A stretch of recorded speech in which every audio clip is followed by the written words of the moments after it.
Hello, ഇന്ന് നമുക്ക് നല്ല മുരിഞ്ഞ ഉഴുന്നോടെ ഉണ്ടാക്കിയാലോ. ഇതിനായിട്ട് ഞാനിവിടെ 1 കപ്പ് മുഴുവനായിട്ടുള്ള ഉഴുന്നാണ് എടുത്തിട്ടുള്ളത്. സ്പ്ലിറ്റഡ് ആയിട്ടുള്ള ഉഴുന്നിനേക്കാളും നല്ലത് മുഴുവനായിട്ടുള്ള ഉഴുന്നെടുക്കുന്നതായിരിക്കും കുറച്ചും കൂടെ ടേസ്റ്റ്. അതിൻ്റെ കൂട്ടത്തിൽ 1 ടീസ്പൂൺ ഉലുവയും എടുത്തിട്ടുണ്ട്. അത് നമ്മൾ രണ്ടും നന്നായി കഴുകി ഏകദേശം ഒരു 4 മണിക്കൂറോളം വെള്ളത്തിൽ കുതിർക്കാൻ വയ്ക്കണം. 4 മണിക്കൂറിന് ശേഷം നമ്മളൊരു മിക്സിയുടെ ജാർ എടുത്ത് ഇത് നമ്മൾ കുറേശ്ശെയായിട്ട് അരച്ചെടുക്കണം. നമ്മുടെ ഉഴുന്ന് ചൂടാവാതിരിക്കാൻ ഞാൻ ഐസ് ക്യൂബ് ഇട്ടിട്ടാണ് അരയ്ക്കണത്. നമ്മൾ വെള്ളം വളരെ കുറച്ചാണ് ഇവിടെ ചേർത്ത് കൊടുക്കണുള്ളൂ. ഞാനിവിടെ ഉഴുന്ന് 2 ബാച്ചായിട്ടാണ് അരച്ചേക്കണത്. അങ്ങനെ കുറേശ്ശെ അരയ്ക്കുന്നതായിരിക്കും കുറച്ചും കൂടെ നല്ലത്, നന്നായി അരഞ്ഞ് കിട്ടാനും. പിന്നെ നമ്മൾ വെള്ളം വളരെ കുറച്ച് ചേർക്കാനേ പാടുള്ളൂ. ഞാൻ ഓരോ ബാച്ചിലും 2 ടേബിൾ സ്പൂൺ വീതം വെള്ളമാണ് ചേർത്തിട്ടുള്ളത്. നമ്മൾ എത്ര വെള്ളം കുറവ് ചേർത്തോ അത്രയും നല്ലത്.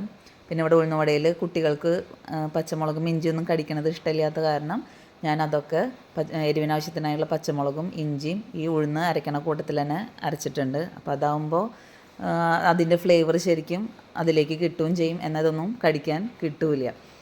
പിന്നെ നമ്മൾ അരച്ചെടുത്ത ബാറ്ററിലേക്ക് 2 ടേബിൾ സ്പൂൺ വറുത്ത അരിപ്പൊടി ചേർത്തിട്ടുണ്ട്. നമ്മുടെ ഉഴുന്നുവട നന്നായി ക്രിസ്പി ആയിട്ട് വരാൻ വേണ്ടിയിട്ടാണ് നമ്മളിവിടെ അരിപ്പൊടി ചേർക്കുന്നത്. അത് നന്നായിട്ട് ഇളക്കി യോജിപ്പിക്കാം. ഞാനിതിലേക്ക് കുറച്ച് ഉപ്പും കൂടി ഈ സമയത്ത് ചേർത്തിട്ടുണ്ട്. അതിനുശേഷം നമ്മളിത് കൈ വെച്ച് നന്നായിട്ടൊന്ന് അടിച്ച് പതപ്പിച്ചെടുക്കണം. ഏകദേശം ഒരു 5 മിനിറ്റോളം ഇങ്ങനെ അടിച്ച് പതപ്പിക്കണം. എന്നാലാണ് നമ്മുടെ ഉഴുന്നുവട നല്ല സോഫ്റ്റായിട്ട് കിട്ടുള്ളൂ. അങ്ങനെ 5 മിനിറ്റ് ബീറ്റ് ചെയ്തതിന് ശേഷം നമ്മളത് മാവ് റെഡിയായെന്നറിയാൻ 1 ഗ്ലാസ് വെള്ളത്തിലേക്ക് ഇത്തിരി മാവ് ഇട്ട് നോക്കി കഴിഞ്ഞാൽ അത് ഇതുപോലെ പൊങ്ങിക്കിടക്കണം. പൊങ്ങിക്കിടക്കുന്നുണ്ടെങ്കിൽ നമ്മുടെ ബാറ്റർ കറക്റ്റ് കൺസിസ്റ്റൻസി ആയെന്നുള്ളത് നമുക്ക് മനസ്സിലാക്കാം. അതിനുശേഷം നമ്മളതൊന്ന് ഏകദേശം ഒരു അരമണിക്കൂർ ഒന്ന് മൂടി വെച്ചാൽ അത്രയും നല്ലതായിരിക്കും. അല്ലെങ്കിൽ ഒരു 15 മിനിറ്റെങ്കിലും അത് നമ്മൾ റെസ്റ്റ് ചെയ്യാൻ വെക്കണം. ഞാനിവിടെ 15 മിനിറ്റാണ് റെസ്റ്റ് ചെയ്യാൻ വെച്ചിട്ടുള്ളത്. അതിനുശേഷം അതിലേക്ക് നമുക്ക് ഒരു മീഡിയം സൈസ് സവാള ചെറുതായി അരിഞ്ഞത്, ഇത്തിരി കായം പൊടി, പിന്നെ ആവശ്യത്തിന് കുരുമുളക് പൊടി, കുറച്ച് കറിവേപ്പിലയും കൂടിയും ചേർത്ത് നന്നായിട്ടൊന്ന് മിക്സ് ചെയ്യാം. മിക്സ് ചെയ്യുമ്പോൾ അധികം ബീറ്റ് ചെയ്ത് നന്നായിട്ട് ഇളക്കി മിക്സ് ചെയ്യേണ്ട. ജസ്റ്റ് ഒന്ന് ഈ ഇൻഗ്രീഡിയൻസ് എല്ലാ ഭാഗത്തും എത്തണ രീതിയിലൊന്ന് മിക്സ് ചെയ്താൽ മതി. ഇല്ലെങ്കിൽ നമ്മുടെ മാവ് പൊങ്ങിയിരിക്കണ മാവ് വല്ലാണ്ട് താഴ്ന്നു പോവും. അതിനുശേഷം ഒരു ചീനച്ചട്ടി അടുപ്പത്ത് വെച്ചിട്ട് നമ്മൾ ആവശ്യത്തിന് വെളിച്ചെണ്ണയോ സൺഫ്ലവർ ഓയിലോ ഒഴിച്ച് കൊടുക്കുക. അത് ഒരു മീഡിയം ഫ്ലെയിമിലാണ് തീ വയ്ക്കാൻ പാടുള്ളൂ. തീ കൂട്ടി വെച്ച് കഴിഞ്ഞാൽ ഉഴുന്നുവടയുടെ ഉൾഭാഗം മര്യാദയ്ക്ക് വേവില്ല. അപ്പം നമ്മളിത് തീയുടെ ചൂട് കറക്റ്റാണെന്ന് അറിയാൻ ഇത്തിരി മാവ് എടുത്തിട്ട് ഒന്ന് ആ വെളിച്ചെണ്ണയിലിട്ടൊന്ന് നോക്കണം. അപ്പോൾ അത് കറക്റ്റ് നമുക്ക് ചൂട് ക്രമീകരിക്കാൻ പറ്റും. അതിനുശേഷം നമ്മുടെ കൈ രണ്ടും വെള്ളത്തിൽ നനച്ചതിന് ശേഷം ഉഴുന്നുവടയുടെ കുറച്ച് മാവെടുത്ത് ഇതുപോലെ ഷേപ്പാക്കി എടുക്കുക. വീട്ടിലുണ്ടാക്കുമ്പോൾ നമുക്ക് കറക്റ്റ് ഷേപ്പൊന്നും നോക്കണ്ട, എന്നാലും നമുക്ക് പറ്റാവുന്ന രീതിയിൽ ഷേപ്പാക്കി കൊടുത്ത് നമുക്ക് വെളിച്ചെണ്ണയിലിട്ട് നന്നായിട്ടൊന്ന് വറുത്ത് എടുക്കാം.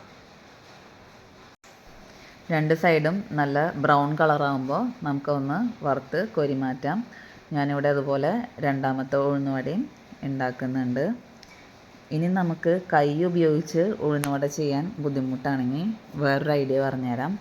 നമ്മുടെ ഇടിയപ്പത്തിൻ്റെ സേവാനാഴി ഇല്ലേ, ഇടിയപ്പം ഉണ്ടാക്കണത്, അപ്പോൾ അതിൻ്റെ അച്ചിൻ്റെ മൂടി വയ്ക്കുന്ന ഭാഗമല്ലേ, അത് നമ്മൾ എടുത്തിട്ട് അതിൻ്റെ അടിഭാഗം കുറച്ച് പരന്നതാണല്ലോ, അതിലിത്തിരി വെള്ളം നനച്ചതിന് ശേഷം ഇത്തിരി മാവ് അതിലിട്ടിട്ട് നടുക്ക് ഹോളൊക്കെ ഉണ്ടാക്കി ഇതുപോലെ വെളിച്ചെണ്ണയിലേക്ക് മുക്കി കൊടുക്കുക.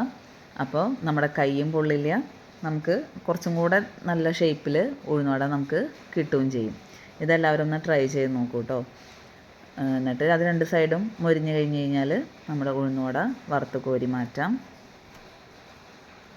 അങ്ങനെ നമ്മുടെ ക്രിസ്പി ആയിട്ടുള്ള നല്ല ടേസ്റ്റി ആയിട്ടുള്ള ഉഴുന്നുവട റെഡി ആയിട്ടുണ്ട്. വീഡിയോ ഇഷ്ടമായാൽ എല്ലാവരും ലൈക്ക് ചെയ്യുക, കമൻറ്റ് ചെയ്യുക, ഷെയർ ചെയ്യുക, സബ്സ്ക്രൈബ് ചെയ്യുക. Thank you.